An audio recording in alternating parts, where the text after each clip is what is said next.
Hello दोस्तों, आशा करता हूँ कि आप सभी बहुत अच्छे होंगे। मैं हूँ मनोज स्वामी और आप सभी का बहुत बहुत स्वागत है मेरे चैनल जिसका नाम है मनोज के वीडियोज। आज मैं अपनी इस वीडियो में बात करूँगा दुनिया के सबसे महंगे घर जिसका नाम है एंटीलिया और जिसके मालिक है मुकेश अंबानी। तो इस घर के बारे में कुछ अनसुने फैक्ट्स के बारे में बात करेंगे। वो जानने के लिए वीडियो एंड तक ज़रूर देखें।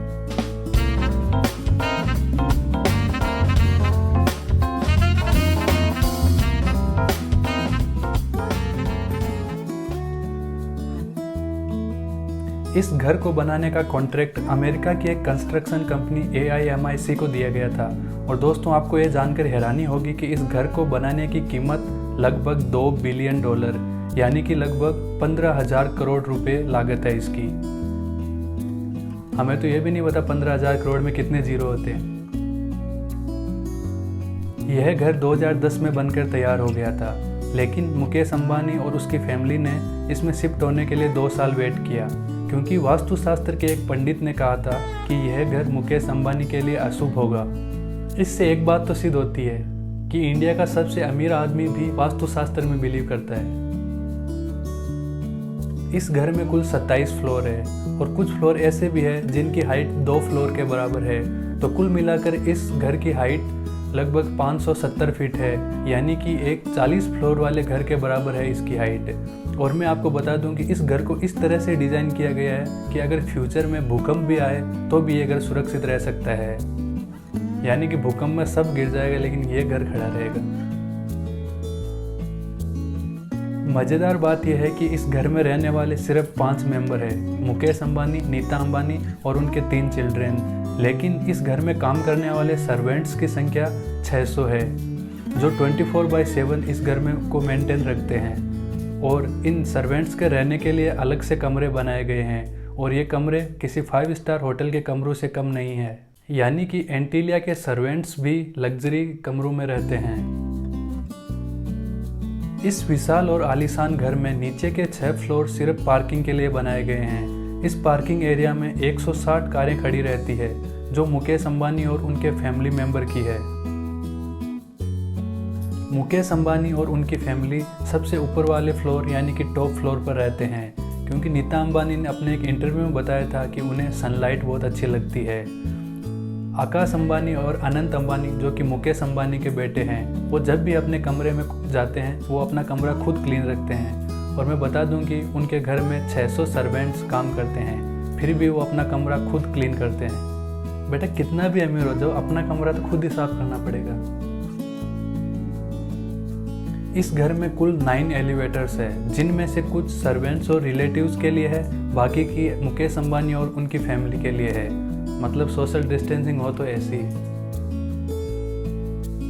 इस घर में एक मूवी थिएटर भी है जिसकी कैपेसिटी 50 की है, यानी कि एक टाइम पे 50 लोग बैठकर मूवी देख सकते हैं। मेरी एक बात समझ में नहीं आई, इस घर में सिर्फ 5 मेंबर है और थिएटर की कैपेसिटी 50 जनों की।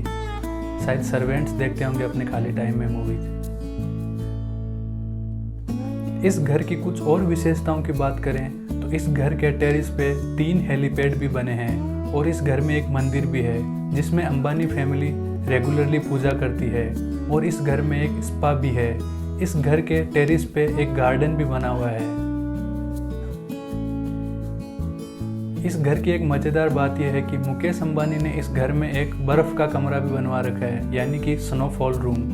इस कमरे में आर्टिफिशियल स्नोफॉल भी होता है, यानी कि मुंबई की झुलसा देने वाली गर्मी से बचने के लिए मुकेश अंबानी ने घर में ही शिमला बना रखा है। एंटीलिया में कुल 27 फ्लोर है, लेकिन किसी भी फ्लोर का डिज़ाइन और इंटीरियर मैच नहीं करता, यानी कि हर फ्लोर का लुक अलग है और यूनिक है। यह तो यही बात हो गई कि हर रोज़ मैं एक नए घर में रह रहा हूँ। यह घर जितना आलीशान और शानदार है, उतनी ही कंट्रोवर्सी हुई है इस घर के बारे में। यह घर जिस ज़मीन पर बना है उस ज़मीन का मालिक पहले एक अनाथालय चलाता था और उस ज़मीन के मालिक ने यह सोचकर अंबानी को अपनी ज़मीन बेची थी कि अंबानी गरीब बच्चों के लिए अनाथालय खोलेगा और उनकी मदद करेगा। लेकिन मुकेश अंबानी ने इस जगह पर अपने लिए आलीशान घर बनवाया। यह मामला कोर्ट में भी गया, लेकिन उसमें मुकेश अंबानी की जीत हुई। रतन टाटा ने भी अपने एक इंटरव्यू में इस घर के बारे में अपने व्यूज़ दिए। रतन टाटा ने कहा कि यह घर एक निशानी है भारत के अमीर लोगों की, जो कि भारत की गरीबी को अनदेखा करती है। रतन टाटा ने यह भी कहा कि इस घर की कीमत सुनकर उनको आश्चर्य भी हुआ और दुख भी हुआ, क्योंकि इस घर से कुछ ही दूरी पर स्लम एरिया भी है और अंबानी को उन स्लम एरिया की मदद करनी चाहिए थी। अंबानी अगर ऐसा नहीं सोचते तो ये बहुत बड़ी दुख की बात है और भारत के अमीर लोगों को भारत के गरीब लोगों की मदद करनी चाहिए। एक अमेरिकी न्यूज़ चैनल ने भी इस घर के बारे में टिप्पणी की थी। उन्होंने कहा था कि इंडिया एक डेवलपिंग कंट्री है और इस कंट्री में करोड़ों लोगों की डेली की ज़रूरतें भी पूरी नहीं होती है। तो क्या इस सिचुएशन में इतने बड़े बिजनेसमैन का इतना पैसे खर्च करके घर बनाना सही डिसीजन था? क्या वो इन पैसों से गरीबों की मदद कर सकते थे? तो ये था मेरा आज का वीडियो। कमेंट करके बताएं कि आपको मेरा वीडियो कैसा लगा और अपने व्यूज़ दीजिए इस एंटीलिया घर के बारे में। क्या अंबानी का ये सही डिसीजन था वाकई? कमेंट करके जल्दी से बताइए।